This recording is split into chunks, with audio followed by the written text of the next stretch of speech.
What happens when a broken Batman, one who abandoned hope, awakens in a universe that refuses to accept despair? Space was never meant to feel like this. Cold, silent, judging.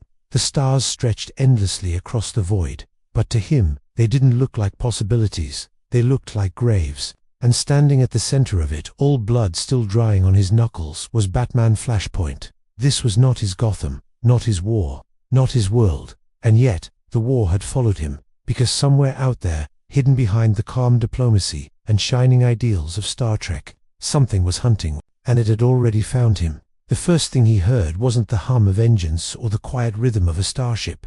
It was a scream, not loud, not physical, a psychic tear ripping through his mind like shattered glass. Thomas Wayne's eyes snapped open, his body jolting upright from the cold metallic floor. His hand reached instantly for a weapon, any weapon, but found nothing except smooth, alien steel beneath his fingers. Not Arkham, not the Batcave, not even Earth. He inhaled sharply, forcing control over his breath. Pain grounded him, always had. The ache in his ribs, the stiffness in his shoulder. He was still alive, still fighting. But where? Footsteps approached, measured, calm, unafraid. That alone made Thomas tense. People feared him. They should fear him. A voice followed, firm, controlled, and strangely compassionate. Easy. You're aboard the USS Enterprise. You're safe, safe. The word almost made him laugh. Slowly, Thomas turned his head. The man standing before him wore a uniform, clean, structured, impossibly pristine. No armor, no visible weapons. Yet he stood like someone who had seen war, and chosen not to let it consume him. Jean-Luc Picard. Thomas didn't trust him instantly, which meant he respected him. Where am I? Thomas's voice was gravel, sharpened by years of rage. Picard studied him carefully, not with suspicion but with curiosity. You're far from your home. We found you drifting near a spatial anomaly. You shouldn't have survived it. Thomas pushed himself to his feet, ignoring the pain. I don't die easy. A flicker of something crossed Picard's face. Not fear, recognition. Yes, he said quietly. I'm beginning to understand that, but something was wrong. Thomas felt it before he saw it. A pressure in the air. A subtle distortion, like reality itself was holding its breath. He turned sharply toward the viewport. Stars, bending. Not physically, not gravitationally, emotionally. His jaw tightened. I didn't come alone, Thomas muttered. Picard stepped closer. What do you mean? Thomas didn't answer immediately. Instead, he stared into the void, his reflection staring back at him, a darker, more broken version of a man who once believed in saving people. Now he barely believed in anything.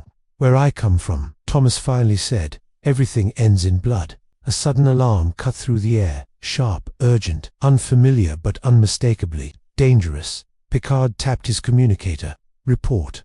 A voice crackled through, strained with tension. Captain, we are detecting a massive energy surge near the anomaly. It's not like anything we've seen before. Thomas's eyes narrowed. He knew that kind of fear. Not fear of the unknown, fear of something that shouldn't exist. Show me, Thomas said. Picard hesitated for half a second, then nodded. Moments later, they stood on the bridge. Officers moved with precision, but beneath their discipline, Thomas could see the cracks, the uncertainty, the quiet dread. On the main view screen, space itself twisted, and then it opened.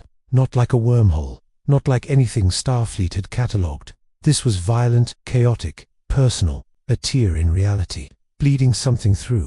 Thomas stepped closer, his pulse steady but heavy, because he recognized it. Not the shape, not the energy, but the feeling. Regret, rage, loss, impossible. He whispered. Picard glanced at him. You've seen this before. Thomas didn't look away from the screen. No, he said slowly. But I've caused it. The anomaly pulsed, and for a split second a silhouette appeared within it, tall, familiar, wearing a cowl, but not his. Thomas's breath caught, because if he was here, then that meant the universe hadn't just pulled him in. It had followed him, and whatever was coming through that tear, it wasn't here to explore. It was here to finish what Flashpoint started. The ship trembled violently as the anomaly expanded. Lights flickered, crew members braced, and Thomas Wayne Flashpoint Batman felt something he hadn't felt in a long time. Not fear, not rage, something worse, recognition. Because deep down, he knew this wasn't an accident. This universe of hope, diplomacy and order, it was about to meet the consequences of a broken man who tried to rewrite reality and failed. The question wasn't whether Starfleet could survive what was coming. The question was, could Thomas Wayne stop it, or would he doom yet another universe to burn? What if the anomaly wasn't just a tear in space, but a doorway for something that knew Thomas Wayne better than he knew himself? The bridge of the USS Enterprise fell into a suffocating silence as the swirling rupture on the viewscreen began to stabilize, not calm, not controlled, but focused, like an eye locking onto its prey. And its prey was already aboard. Thomas Wayne didn't blink, didn't move, because he understood something the others didn't yet. This wasn't random. It wasn't cosmic coincidence. It was intentional. "You're being targeted," Jean-Luc Picard said, his voice steady but sharpened with urgency. Thomas let out a low breath. "No," he corrected. "We are." Before Picard could respond, the ship lurched violently. Consoles sparked. A crew member shouted as systems flickered in and out, shields failing. Someone called out, structural integrity dropping by 3%. Picard remained standing, hands clasped behind his back, as if defying chaos itself. "Report, now." A young officer turned pale. "The anomaly is emitting neural patterns, sir. It's not just energy, it's broadcasting something conscious." Thomas's eyes darkened. Of course it was. The past didn't just follow you, it hunted you. "Put it on audio," Picard ordered.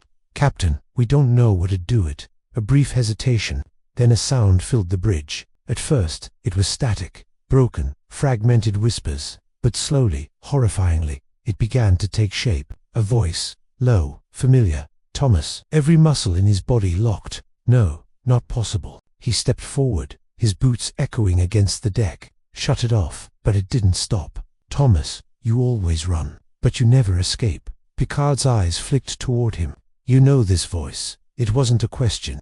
Thomas swallowed hard, something rare and dangerous flickering behind his hardened stare.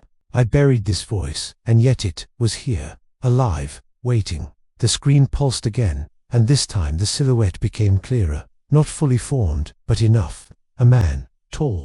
A distorted cowl stretched over his head, but it wasn't sleek like Batman's. It was jagged, broken, twisted, into something monstrous. The crew murmured in confusion. But Thomas, he didn't need clarity. He already knew. "Bruce," he whispered. The name hung in the air like a curse. Picard stepped closer. "Your son." Thomas didn't answer, because the truth was worse than that. This wasn't Bruce Wayne, not the one he remembered, not the boy he lost in that alley. This was something else, something born from the same moment that created him but twisted by a different choice. "What are we looking at?" Picard asked.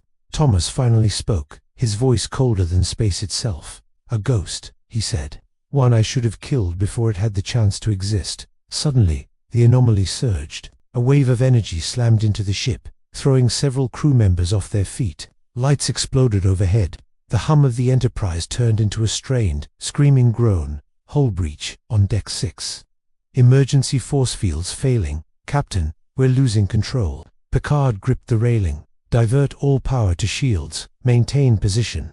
But Thomas was already moving. "Where are you going?" Picard demanded. "To end this," Thomas snapped.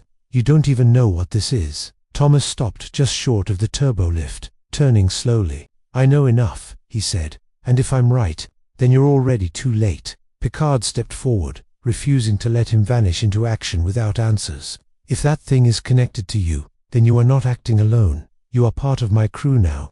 We face this together." For a moment, Thomas said nothing.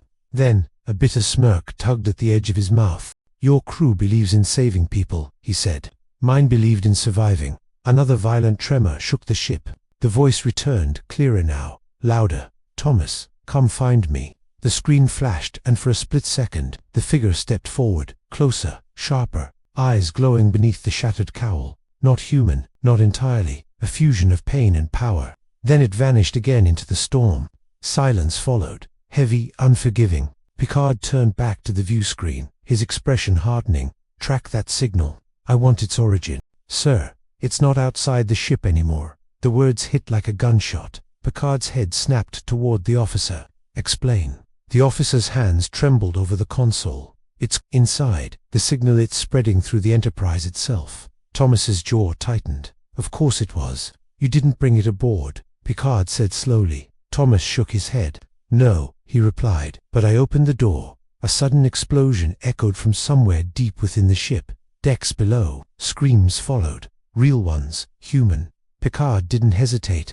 Security teams to Deck 6. Full containment protocol. Then he looked at Thomas. "This is your fight," Picard said. "But it's happening on my ship." Thomas met his gaze. For the first time, there was something different in his eyes. Not just rage. Not just guilt. Responsibility. "Then let's not waste time." The turbolift doors slid open with a sharp hiss. Thomas stepped inside. Picard followed. As the doors closed, the ship trembled again, harder this time. And deep within the Enterprise, something was moving. Not fast, not reckless, precise. Hunting. The voice whispered once more, softer now, almost amused. "You built this world on hope, but hope is fragile." Thomas clenched his fists, because he knew what came next. It always started the same way. First the fear, then the doubt, then the fall. And if this version of Bruce was truly here, then the Enterprise wasn't just under attack. It was being tested, the same way Gotham had been, the same way Thomas himself had been. The only difference, Starfleet didn't break people to survive, but this thing, it would try anyway. The turbolift slowed. The doors opened. Smoke filled the corridor beyond. Lights flickered, and somewhere in the darkness, a shadow moved, waiting, watching, smiling. What if the thing waiting in the shadows wasn't just hunting the crew but carefully choosing who deserved to break first? The corridor beyond the turbolift wasn't just damaged, it was wrong. The lights didn't flicker randomly, they pulsed, like a heartbeat. The air felt heavier, charged with something unseen, yet suffocating. Smoke drifted low across the floor, curling around Thomas Wayne's boots as he stepped forward, every sense sharpened. Behind him, Jean-Luc Picard followed without hesitation. "Report," Picard ordered into his communicator. Static answered then. "They're gone." The voice was faint, shaking. "It took them. I didn't even see the transmission cut off with a sharp crack." Thomas didn't stop walking. "Your crew," he said quietly, "they don't know how to fight something like this." Picard's voice remained firm. "They know how to stand their ground." Thomas glanced back, eyes cold. "That's not the same thing." A metallic clang echoed down the corridor. Then silence. Too much silence. Thomas raised a hand, signaling Picard to stop. He crouched slightly, studying the floor. No blood, no bodies. That was worse. "They're not dead," Thomas muttered. Picard stepped closer. "How can you be certain?" Thomas's jaw tightened. "Because this thing doesn't kill first," he said. "It teaches." A sudden flicker, and for a split second, the corridor changed. Not physically, but perceptually. The walls weren't Starfleet white anymore. They were darker, dirtier, cracked. The clean lines of the USS Enterprise twisted into something more familiar, something broken. Gotham. Thomas blinked once and the illusion snapped away, but the damage was done. "It's in our heads," Picard realized. Thomas nodded. "Not just in them," he said. "In us." Another sound. Closer this time, a soft scrape like boots dragging across metal. Picard turned toward it. "Identify yourself." No response. Thomas moved first, stepping into the adjacent hallway. Picard followed, phaser drawn but steady. They found him seconds later. A Starfleet officer, alive, barely. He was slumped against the wall, breathing hard, eyes wide with something far worse than pain. Fear. "No," the officer whispered as Thomas approached. "Stay back." Thomas knelt in front of him. "What did you see?" The officer shook his head violently. "It wasn't real. It couldn't have been real." Picard crouched beside them. "You're safe now." The officer's eyes snapped to Picard. Dan for a moment. Hope flickered. Then it shattered. "Captain, it looked like you." Picard froze. "But it wasn't you." Thomas's expression darkened. "Of course, it never showed itself directly. It wore faces, familiar ones, trusted ones." "Where did it go?"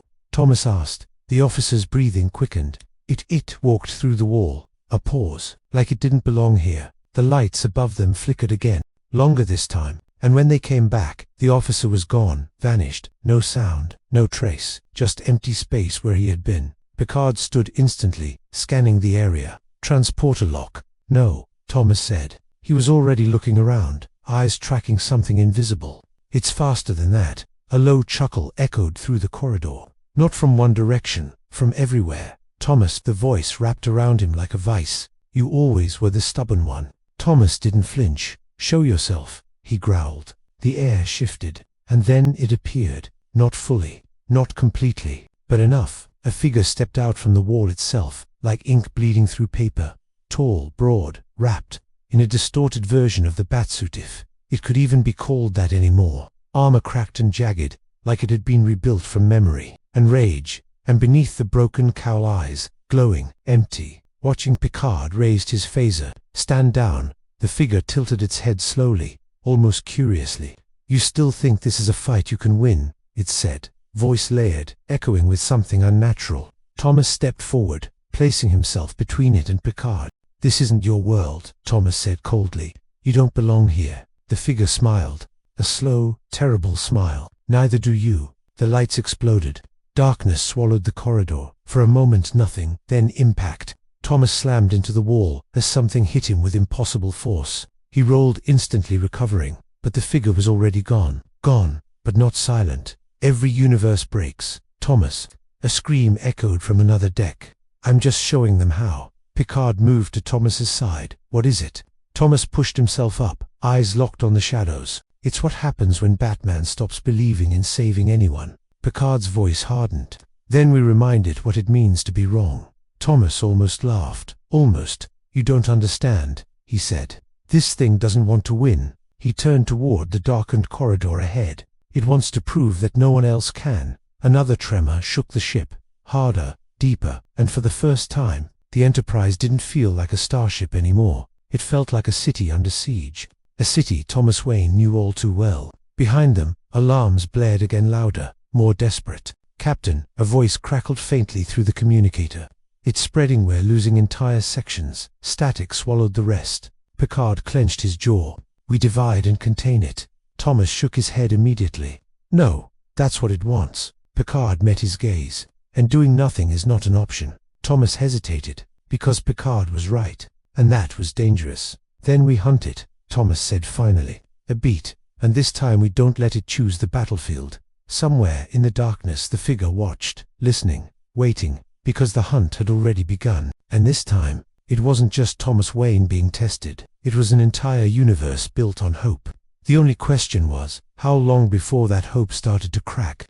What if the Enterprise itself became a battlefield, not of weapons and shields, but of belief, and the crew had to choose between hope and survival? The corridor lights didn't just flicker anymore. They fought. Bright bursts of sterile white clashed against creeping shadows that clung unnaturally to every surface, as if the ship itself were resisting something, trying to rewrite it from within. The hum of the USS Enterprise had changed tune, longer, steady and reassuring, but strained, uneven, like a heartbeat skipping under pressure. Thomas Wayne moved fast, not recklessly, never recklessly, but with the precision of a predator who knew the terrain was no longer reliable. Every corner could shift, every reflection could lie. Behind him, Jean-Luc Picard kept pace, issuing orders through a communicator that barely held a signal. Seal off sections 12 through 15. Evacuate all personnel to secured zones. No one moves alone. A pause, then a faint reply. Captain, it's already inside the secured zones. Thomas didn't slow. Then stop thinking in zones, he said. Start thinking like it. Picard glanced at him. Which is a hunter? Thomas replied. Not chaos, not random. It's picking targets, breaking them one by one. Another tremor rippled through the deck. Far ahead, a door hissed open and then slammed shut again, as if something invisible had passed through it. Thomas stopped, raised a hand. Listen. At first, there was nothing.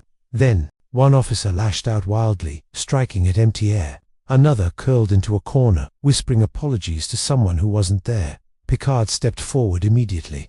Medical teams stop, Thomas snapped. Picard turned sharply. They need help. They need control. Thomas corrected. If you rush in, it uses you next. Picard hesitated. For just a moment. Then he nodded, stepping back, but his eyes never left his crew. Thomas approached slowly, scanning each officer. He didn't see Starfleet uniforms. He saw patterns, reactions, weak points being exploited with surgical precision. It's not overwhelming them, Thomas said quietly.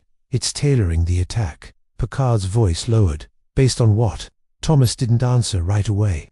Because he already knew. Regret. A sudden movement, one of the officers screamed, and lunged not at Thomas, but at Picard. You left us.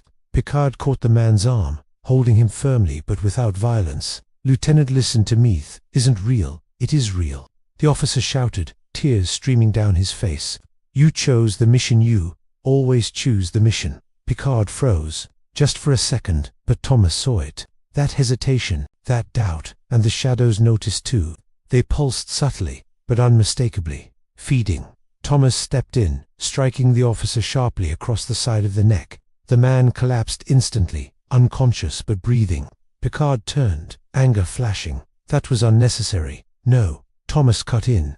"That was mercy." The other officers began to react more violently now, their hallucinations intensifying as if the entity had grown irritated. It didn't like being interrupted. "Good. Get them out of here," Thomas said. "Quarantine, sedation, whatever it takes." Picard looked at him, conflicted, then nodded. Understood. He tapped his communicator. "Emergency teams to Junction 4. Immediate extraction." As he spoke, Thomas stepped back, his eyes scanning the room again. Something wasn't right. Not just the chaos, the pattern. "It's escalating," he muttered. Picard looked up. "Explain." Thomas pointed subtly not at the officers, but at the walls, at the faint distortions beginning to ripple across them. "It's not just attacking minds anymore," Thomas said. "It's anchoring itself here." Picard's expression darkened. "You're saying it's adapting to our reality?" Thomas met his gaze. "I'm saying it's making this place its own." A deep, resonant hum suddenly vibrated through the declo, powerful and wrong. The walls groaned, lights dimmed, and for a moment the Enterprise disappeared, not physically, but perceptually.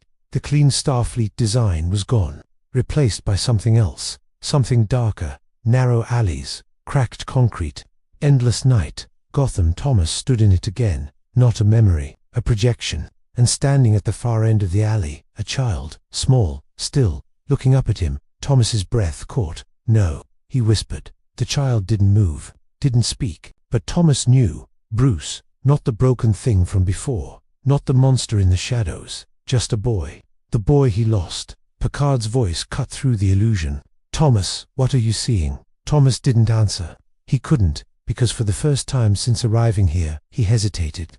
And somewhere in the darkness, the other presence watched, learning, smiling. Because this wasn't just about breaking a crew, or conquering a ship. This was personal. The illusion flickered, and the boy stepped forward, reaching out, silent, waiting. Thomas's hand twitched, just slightly, just enough, and that was all it needed.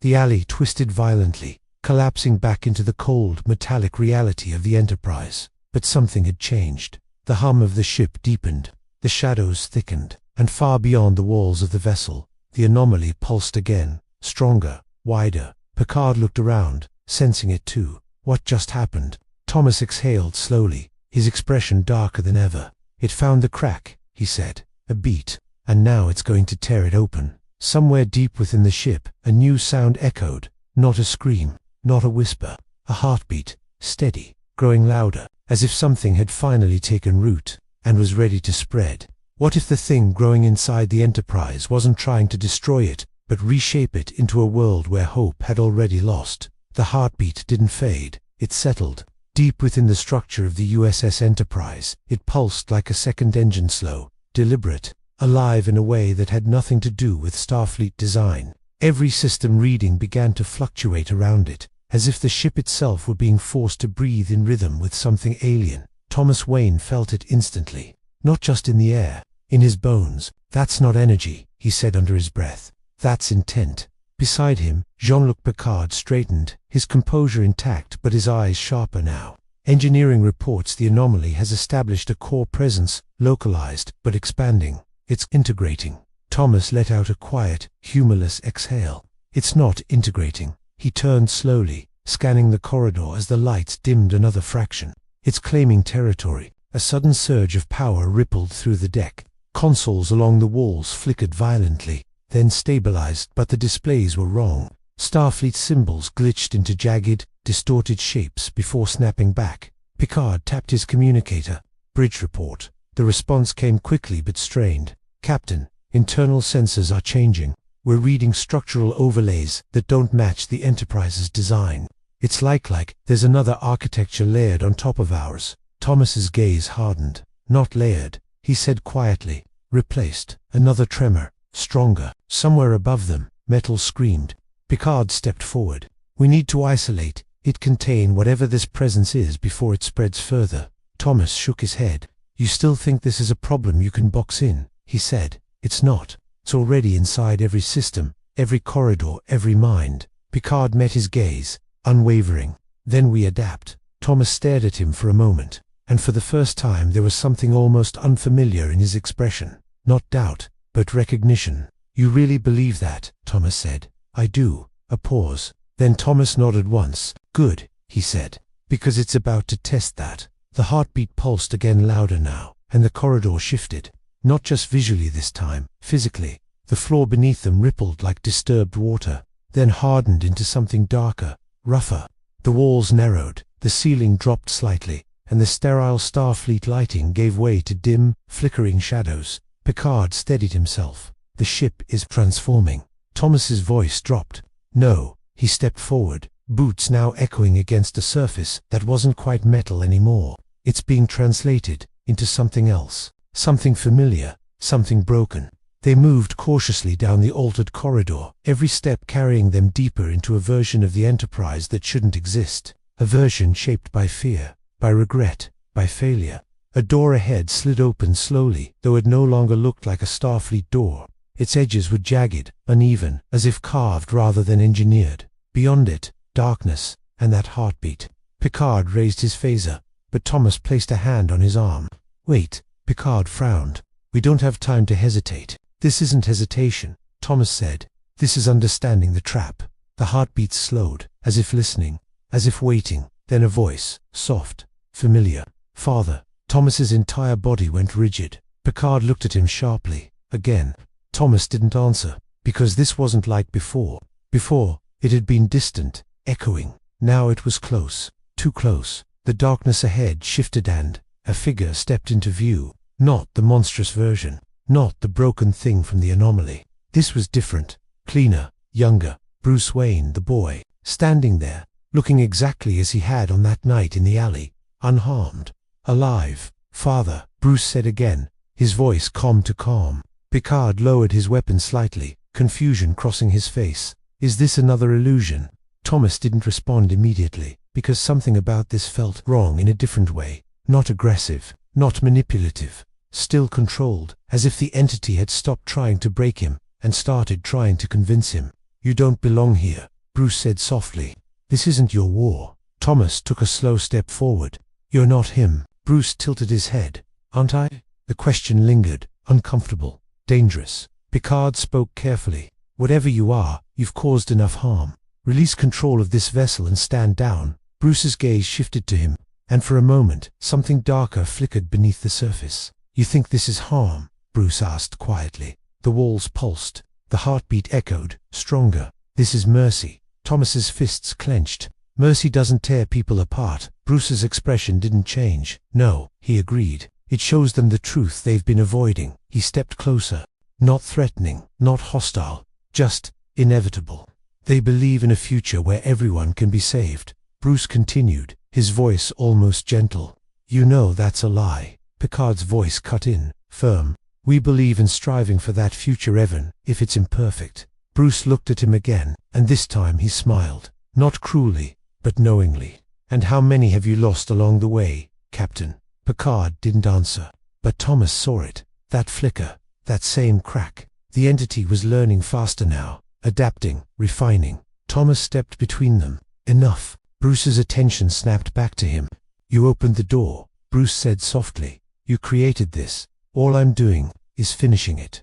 Thomas's voice dropped to a low, dangerous edge. No, he said. You're hiding behind it. A pause. The heartbeat faltered just for a second, then surged back, louder than ever. The illusion flickered. Bruce's form distorted just slightly, enough to reveal what was underneath. The cracks, the fractures, the thing pretending to be whole. Thomas saw it, and for the first time he understood. This isn't you, Thomas said. Bruce's smile didn't fade, but something behind it did. It's what you made me, he replied. The walls shook violently. The corridor stretched, twisted, pulling reality apart at the seams. Alarms blared again, fainter now, as if buried beneath layers of something else. Picard staggered slightly but held his ground.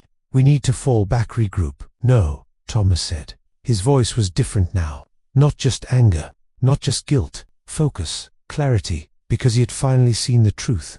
This thing isn't trying to destroy the Enterprise, Thomas said. It's trying to replace the idea of it. Picard looked at him, realization dawning. Replace hope with inevitability. Thomas finished. The heartbeat thundered. The figure of Bruce stepped back into the darkness, his form dissolving again into shadow. But his voice remained. You can't win this, Thomas. The corridor began to collapse inward, reality folding like paper under pressure. Because deep down, the ship groaned. The stars outside the hull dimmed. You already know I'm right. Thomas stood firm as the world around him twisted. And for the first time since this began, he didn't look away. Then, I'll prove you wrong, he said quietly. A challenge, a promise. And somewhere, deep within the shifting heart of the Enterprise, something ancient, broken, and learning, paused, just long enough to consider the possibility. What if the only way to stop the darkness spreading through the Enterprise was for Thomas Wayne to become the very symbol he stopped believing in? The ship was no longer a ship, not completely. The corridors of the USS Enterprise stretched into impossible geometries, angles bending where they shouldn't, doors leading to places that didn't exist seconds ago. Starfleet design was being overwritten by something raw, fractured, personal, and at the center of it all, that heartbeat, louder now, stronger, like a drum calling something into existence. Thomas Wayne stood unmoving as the corridor around him stabilized just enough to hold shape.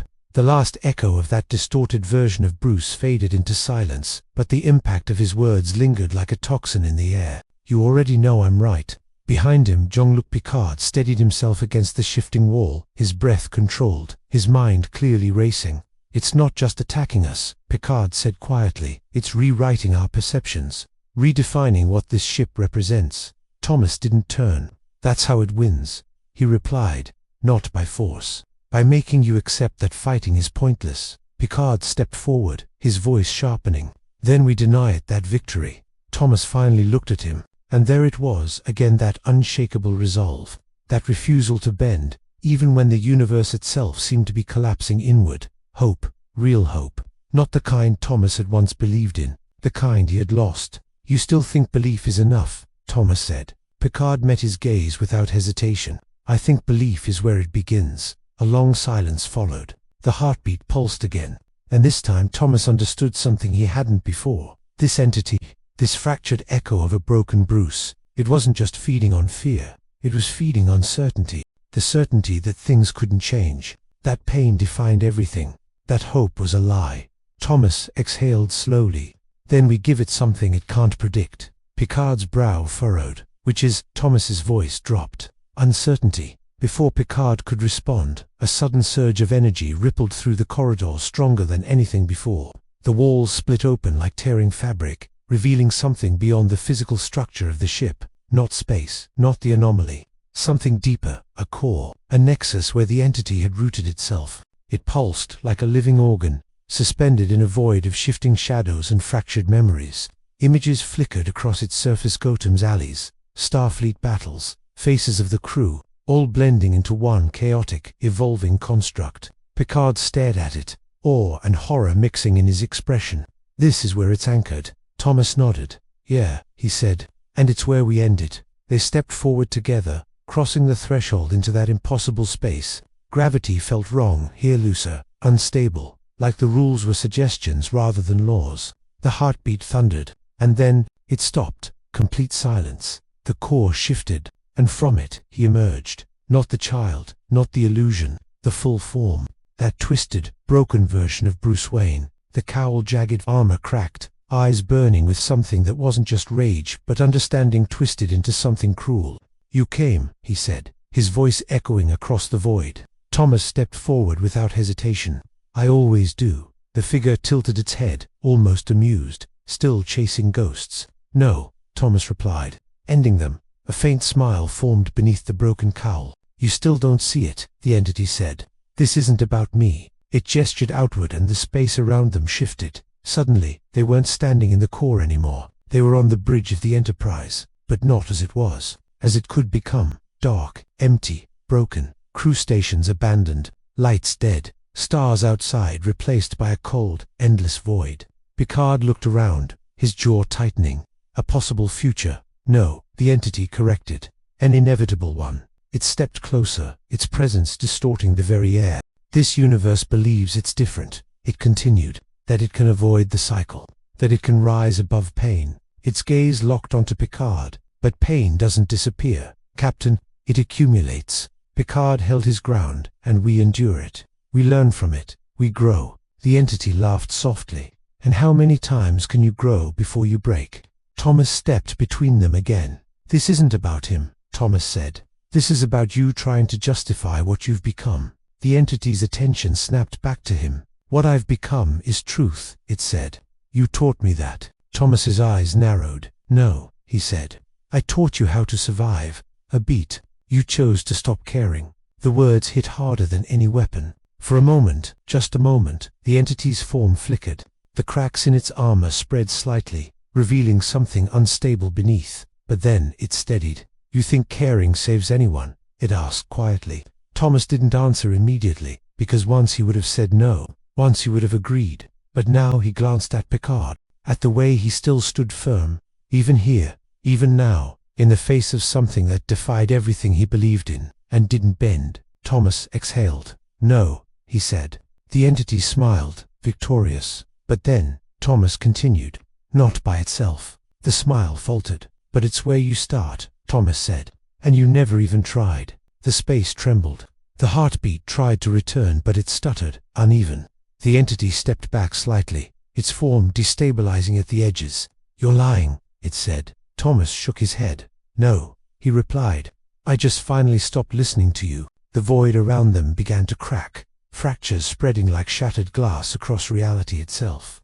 Picard stepped forward, his voice calm but powerful. You are not inevitable. You are a consequence. The entity turned toward him, rage beginning to surface beneath its controlled exterior. And consequences can be changed, Picard continued. The cracks deepened. The illusion of the broken Enterprise flickered, struggling to hold form. The entity's voice rose, sharper now. You can't change what's already broken. Thomas took another step forward. Yes, he said quietly. You can. For the first time the entity hesitated, not out of fear, but uncertainty. And in that hesitation the entire construct trembled, because this was something it hadn't accounted for. Not resistance, not defiance, but the possibility that it was wrong. The heartbeat faltered again, louder, erratic, and the core around them began to destabilize completely. The question was no longer whether they could fight it. The question was what would happen when the thing holding reality together here finally broke. What if breaking the entity didn't save the Enterprise but instead unleashed the full weight of everything Thomas Wayne had tried to bury? The cracks didn't spread slowly, they exploded. Reality fractured in jagged lines across the void, splintering the illusion of the ruined bridge into 1,000 collapsing reflections. Each shard showed something different, moments of loss, failure, choices that couldn't be undone. And at the center of it all, that broken version of Bruce Wayne staggered. For the first time, it wasn't in control. The heartbeat surged wildly, no longer steady but chaotic, like something panicking.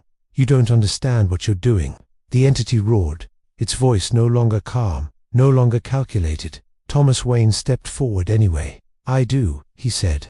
I'm taking away your certainty. The void shuddered violently. Fragments of the USS Enterprise flickered in and out around them, corridors overlapping with alleys, starfields bleeding into endless night. Crew members appeared in flashes, trapped between realities, their forms phasing as the entity's hold weakened. Behind Thomas, Jean-Luc Picard steadied himself, watching the unraveling with a strategist's focus. It's destabilizing, Picard said, but if it collapses completely, it could take the entire ship with it. Thomas didn't look back. I know. Then we need to contain it, redirect the energy. There's no containing this, Thomas cut in. There never was. Another violent surge. The entity screamed, not in rage, but in something deeper, pain. You made me, it shouted, its form flickering wildly between the monstrous cowl and the image of Bruce as a child. You built this world on Lassen blood and now you want to pretend it can be something else. Thomas's fists clenched. Yeah, he said quietly. I do. The entity lunged, fast, faster than before. Its form collided with Thomas, sending both of them crashing through a collapsing layer of reality. They hit the ground hard, but it wasn't the void anymore. It was the alley. That alley, cold, dark, endless. The place where everything had gone wrong. Thomas pushed himself up, breathing hard. You always come back here, the entity said, its voice now echoing from everywhere and nowhere at once. Because this is the truth. This is what defines you. Thomas looked around, at the shadows, at the echoes of gunfire that weren't there, at the ghost of a child who never got to grow up. It used to, he admitted. The entity stepped forward, now fully taking the form of Bruce, but not whole. Cracks ran across his face, light bleeding through them like something trying to escape. And now, it asked. Thomas's voice hardened. Now it's just where I started. The words hit like a shockwave. The alley trembled. The entity recoiled slightly, its form destabilizing again. No, it said, shaking its head. That's not how this works. You don't get to move on. You don't get to rewrite this. Thomas stepped closer. I'm not rewriting it, he said. I'm choosing what it means. The ground beneath them cracked open, revealing the void again beneath the alley's surface. Reality was collapsing faster now. Outside this construct, the real Enterprise was beginning to fail. Picard's voice cut through, distant but urgent.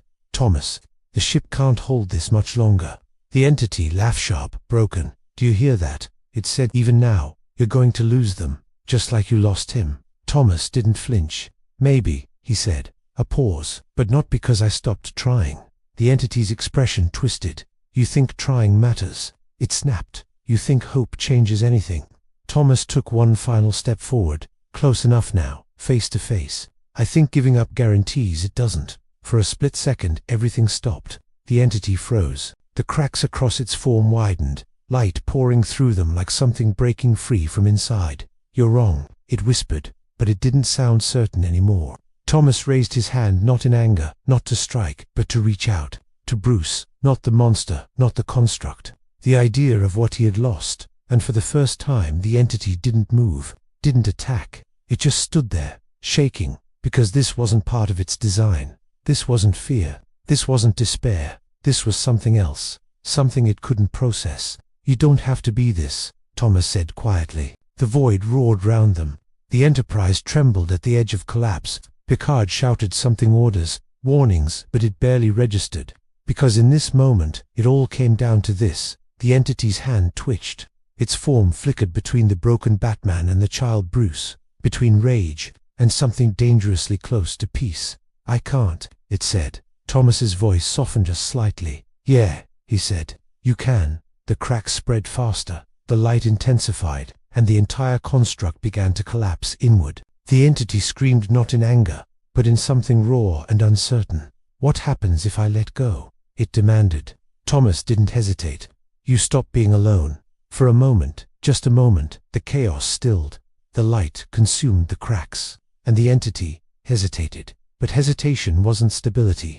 The entire core began to implode, reality folding in on itself as the entity lost control. Picard's voice cut through again, sharper than ever. Thomas, whatever you're doing, finish it. Now. Thomas looked at the fading form in front of him, at the last remnants of something that had been born from his worst failure, and realized the truth. This wasn't about destroying it. It was about choosing what came next. But the collapse had already begun. The ship was seconds away from catastrophic failure, and Thomas had one final decision to make. Save the Enterprise, or save what remained of Bruce, because this time, he couldn't do both. What if saving one soul meant risking an entire universe? And for the first time, Thomas Wayne chose to believe that both could survive. The collapse accelerated. Reality folded in on itself like a dying star, fragments of the USS Enterprise tearing apart at the edges of existence. The void howled, the fractured alley disintegrating beneath Thomas Wayne's feet as the last remnants of that broken construct trembled on the brink of annihilation. And in front of him, what remained of Bruce Wayne, not the monster, not the certainty of despair, just the fading presence, caught between what he had become and what he could still be. Behind the chaos, Jean-Luc Picard's voice cut through, strained but unyielding. Thomas, we're out of time. The ship won't survive another surge. Thomas heard him. He understood the stakes. This wasn't Gotham. This wasn't his war alone. Hundreds of lives hung in the balance. An entire future built on hope, on the belief that things could be better, was seconds away from collapsing into the same darkness he had once accepted as inevitable. And yet, he didn't move. Because for the first time in a very long time, Thomas Wayne wasn't thinking like the man who had survived. He was thinking like the man he used to be. the one who had believed that saving even one life mattered, even if it cost everything. Bruce's fading form flickered, his voice barely holding together. "You can't save me, not without losing them." Thomas stepped closer, ignoring the fractures ripping through reality around them. "Yeah," he said quietly. "That's what I used to think too." Bruce looked at him, rarely looked this time, not at the monster he had become, but at the man standing in front of him. And for the first time there was doubt. "Then why?" Bruce whispered. "Are you still trying?" Thomas exhaled slowly, the weight of every choice he had ever made pressing down on him in this single moment. "Because I was wrong." The words hit harder than anything else in this collapsing reality. The void shuddered, the cracks widened, but something else happened too. The chaos hesitated, just slightly, just enough. Thomas reached out again, his hand steady, despite the world falling apart around him. "I don't get to fix everything," he continued. "I don't get to undo what happened to you, to us." Another surge tore through the core, the Enterprise groaning somewhere far beyond this space as systems failed one by one. "But I can choose what happens next." Bruce's form flickered violently, torn between light and shadow. "And what if it's not enough?" he asked, his voice breaking. Thomas didn't hesitate. "Then it's still worth it." Silence. For the first time since this began, true silence, no heartbeat, no distortion, just a single moment where everything balanced on the edge of a decision. Bruce looked down at Thomas's outstretched hand, at the choice being offered, at the possibility of something he had been convinced didn't exist anymore, hope, and slowly, painfully, he reached back. Their hands met, and the universe reacted. Light exploded outward from the point of contact, shattering the remaining darkness like glass. The fractured reality around them dissolved not violently this time, but cleanly, as if something broken had finally been allowed to let go. The entity didn't fight. It didn't resist, because it wasn't an entity anymore. It was just a choice, and that choice had changed. The core collapsed inward, not into destruction, but into absence. The unnatural architecture overlaying the Enterprise peeled away, layer by layer, dissolving into nothing as the ship reasserted itself. Reality stabilized, the heartbeat stopped, and then silence gave way to sound. Alarms, voices, life. Thomas staggered as the world snapped back into place. The cold metal of the Enterprise beneath his feet once more. The corridor was intact, damaged, but real. The shadows had receded. The impossible geometry was gone. He was back. They were all back. Picard rushed forward, steadying him. "Thomas, are you?" "I'm fine," Thomas said, though his voice carried a weight that hadn't been there before. Picard studied him carefully. "The anomaly, it's gone, completely." Thomas nodded slowly. "Yeah," he said, "it's over." But Picard didn't look convinced, because something had changed. Not in the ship, not in the universe. In Thomas. "You didn't destroy it," Picard said. It wasn't an accusation, it was an observation. Thomas met his gaze. "No," he replied. "A beat. I didn't." Picard's eyes narrowed slightly. "Then where is it?" Thomas didn't answer immediately. Instead, he looked down at his hand, the one that had reached out, the one that had chosen differently.